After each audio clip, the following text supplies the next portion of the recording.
Tim Burton revient au cinéma depuis mercredi avec Beetlejuice, la suite de Beetlejuice qui date de 88. Pour moi, c'était une petite pépite quand j'étais ado. J'ai vu le film au moins 10, 15, 20 fois, je ne sais plus. Je l'avais en cassette vidéo à l'époque. La cassette, elle était même plus lisible tellement je l'avais regardée. Aparté fini, il revient donc avec toujours Michael Keaton dans le rôle titre, Winona Ryder, Exit évidemment Gina Davis et Alec Baldwin. Bon, Alec Baldwin, vu tous les ennuis qu'il a eu récemment, on peut comprendre pourquoi il n'est pas dedans. Gina Davis, je ne sais pas. Bon, il n'est pas revenu avec eux. Il y a Catherine O'Hara qui était là, qui faisait la belle-mère de Winona Ryder, qui est à nouveau dans le rôle.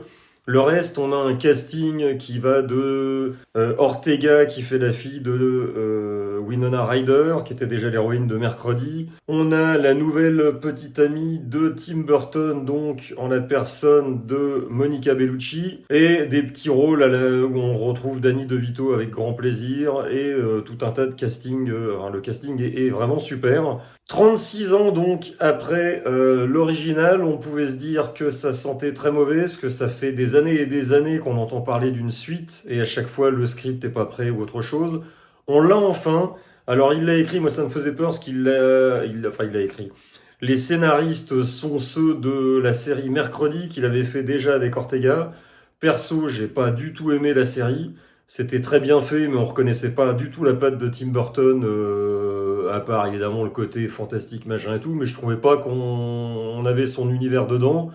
Et le scénar m'a pas plus emballé que ça du tout. Ortega l'a surjoué en plus, donc j'attendais un petit peu sur les nerfs la suite, parce que Beetlejuice, c'était vraiment mon film culte, un de mes films cultes avec Piège de cristal et d'autres quand j'étais gamin, donc dans les années, enfin ado plutôt dans les années 80. Et ben là, c'est une super surprise. On a le meilleur des films, on va dire, modernes et des vieux films des années 80.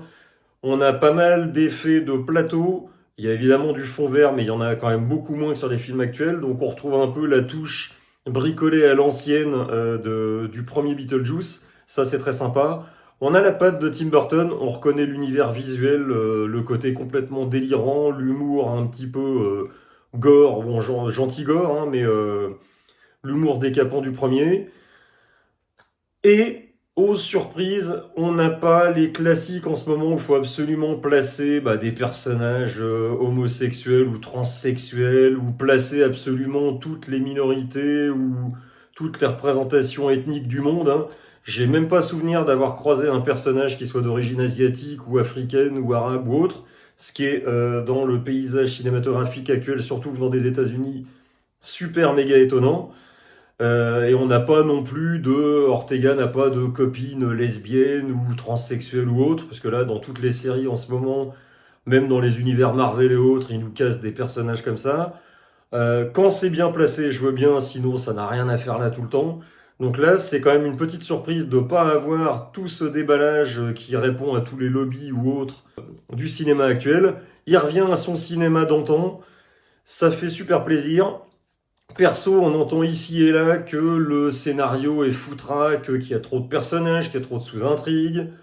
Je vois pas où sont le surplus de personnages. Oui, il y a pas mal de personnages, mais on suit très bien les intrigues, tous s'en mêlent très bien.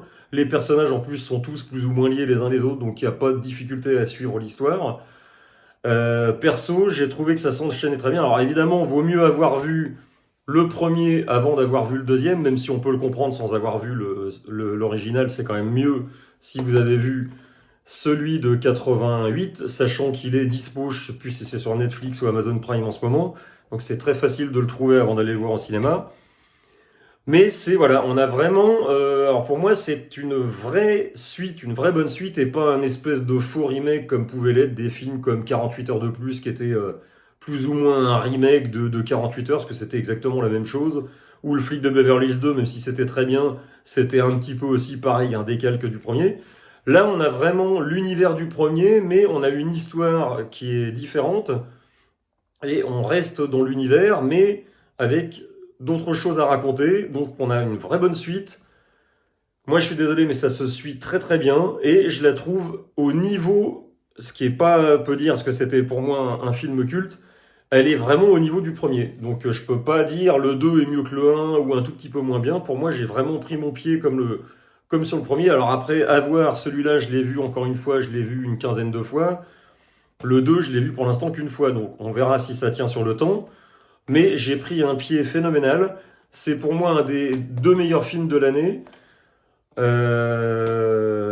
Franchement, si vous avez aimé le premier, si vous êtes fan de l'univers de Tim Burton, parce que Tim Burton était assez décevant ces dernières années, moi personnellement, le dernier que j'ai vraiment trouvé emballant, qui avait été d'ailleurs déjà très critiqué à l'époque, c'était des Dark Shadows, avec Johnny Depp dans le rôle d'un vampire. Je l'avais trouvé très drôle. Le film avait plus ou moins bien marché, les critiques étaient pas très bonnes. Pour moi, perso, c'était le dernier très bon Tim Burton que j'avais vu. Après, il y avait aussi Big Eyes qui était plutôt pas mal, qui devait être après d'ailleurs. Mais voilà, donc c'est le premier film qui m'emballe vraiment de Tim Burton depuis un petit bout de temps. C'est drôle, c'est dans la suite pour moi du premier. Et 36 ans après, c'est quand même un petit exploit parce que les suites comme ça, généralement, alors les Bronzés 3 qui arrivent 20 ans après le 2, c'était complètement nul. Pareil pour les Trois Frères, la suite du film des Inconnus, elle était très moyenne pour être poli, alors que le premier était vraiment excellent. Récemment sur Netflix, on avait vu le flic de Beverly Hills 4. Alors c'était regardable, mais c'est quand même nettement en dessous des deux premiers, même si voilà, ça se glissait à peu près au niveau du troisième, mais bon. Donc, réussir une suite 36 ans après, bah, chapeau bas, Monsieur Burton. Pareil, Winona Ryder, Michael Keaton et tout le reste du casting, je les ai vraiment trouvés super bons. Et la durée est d'1h45 ou 46, donc la même durée à peu près que le premier. On n'a pas de sur-scène, de trucs, on s'emmerde jamais. C'est très bien foutu, c'est drôle. Si vous aimez Tim Burton, courez-y.